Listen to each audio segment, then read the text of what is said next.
Well, here we are again, starting a brand new week, another week. How things continue to shift and how things continue to change, don't they? Well, it's wonderful to be with you again, and I think that we hopefully can be encouraged today by going to the scriptures and maybe finding a verse or two that might be an encouragement to us in these changing times. I can remember a few years ago, my son and I actually were out west in the Rocky Mountains, and for a number of years, we have enjoyed time together in the fall, taking our bow and arrows and going out to the Rocky Mountains and hunting elk with our bow and arrow. And as I was thinking about the times that we're in, I can remember a time that we had gone into the mountains, and it was an area that we had never really been in much before.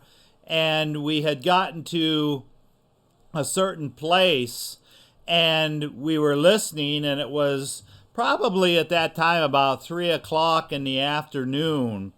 And we heard a couple of different elk bugle. And whenever you're hunting elk and you're in the Rocky Mountains in the fall and you hear that, it's one of the most exciting experiences. It's one of the most exciting things that you can hear. And so we were all excited, and we were kind of up on a ridge in the mountains, and these bugles were way down in the valley off this one ridge, and there were actually a number of different fingers that were coming down in that area. And so sometimes it's hard to determine just which valley, which finger that elk might be on. And so we decided, because we figured we only had a couple hours of daylight left, we decided to lay our backpacks down and just lighten up a bit and kind of go after these elk that evening. And so that's what we did. We went after them, and probably after maybe a couple miles of working our way down off the mountain, off that finger, into that deep valley, we actually had what I call a close encounter with that bull elk.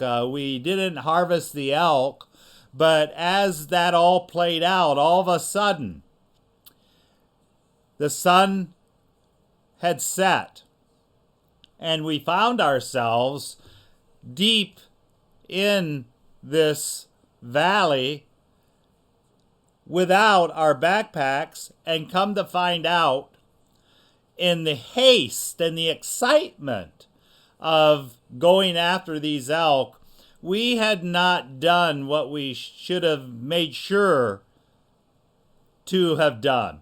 We did not have our GPS with us. We had not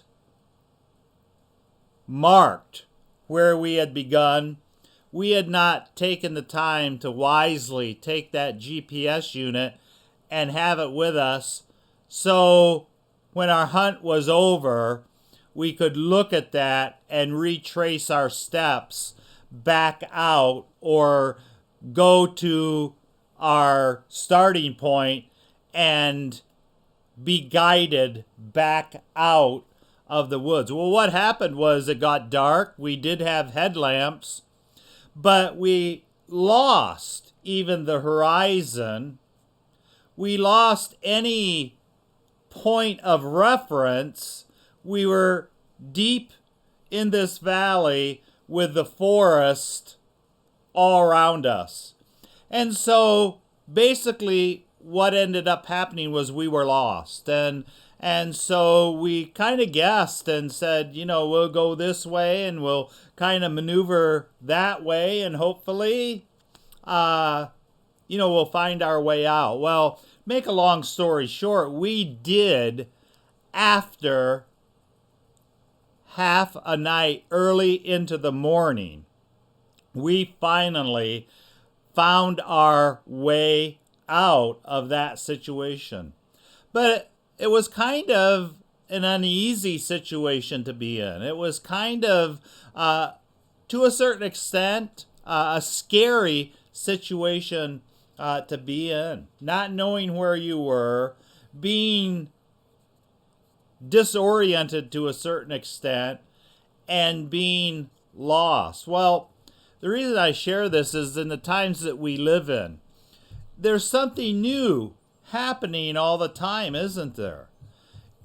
We have a pandemic. We have a virus that we're dealing with as a nation, as individuals, as families.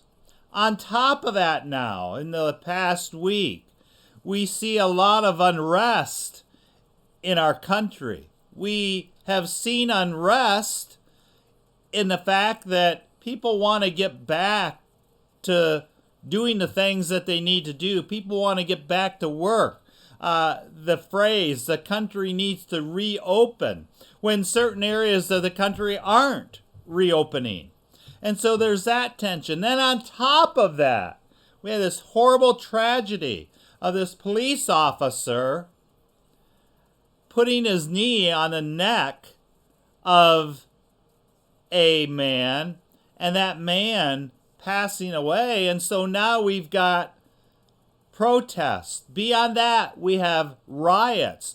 Beyond that, we have attacks. We have attacks on store owners and property owners. We have looting. We have thievery. And then we have assassinations that are being accomplished on police officers, and attacks on police officers and other individuals. And you get into these things, and it's like our whole country is lost. And we as Christians, we can come to a place in our life that, one thing after another occurs, and it's like, wow, what is going on? And we begin to start looking at all that's going wrong. We start looking at all that's coming upon us, and we can look at that so much that we begin to lose our horizon, and we become anxious, we become fearful, and we're kind of lost, we're kind of incapacitated. Well, what should we do? What could we do today to encourage us? Well, we need to go, and I was thinking just of a couple of scriptures that might be an encouragement to us. We can't ever lose our horizon. We can't ever lose, you might say, the North Star, that point of reference that is the most important reference in our life, and that's Jesus. I was thinking of Isaiah chapter 45. Isaiah chapter 45, verse 22. The prophet very beautifully and very simply says this: look to me. Look to Jesus. Look to me and be saved. All you ends of the earth, for I am God and there is no other. It might sound simplistic, but it is the bottom line truths. No matter what's going on around us, no matter what new crisis or problem has come up, we need to keep our eyes on Jesus. We need to look to Jesus. He is our salvation. And this morning, I got up and I spent some time, just thinking about where we are and what's going on. And I was praying for my kids and praying for my friends, praying for the church, praying for our family at the Rouse home and the Rouse Suites. And Jesus, how we need you today. And so today, refocus, look to Jesus. He is our salvation. Ultimately, He is the only one who can save. We need to keep our eyes on him. One other quick verse, Titus chapter 2, verse 11. For the grace of God that brings salvation has appeared to all men, teaching us that denying ungodliness and worldly lust, we should live soberly, righteously, and godly in this present age, no matter what's going on around us, right? Looking for the blessed hope and the glorious appearing of our God and Savior, Jesus Christ. We need to keep our horizon. We might be feeling lost right now. We might have, where's our GPS? Look unto Jesus today. Refocus and reprioritize your life on him. He's the one who's able to save. He's the one who's able to deliver. He is the one who does not change. He's the same yesterday, today, and forever. He will hold us. He will keep us. He's our good shepherd. Trust him today. Rejoice in him today. God bless you. We love you.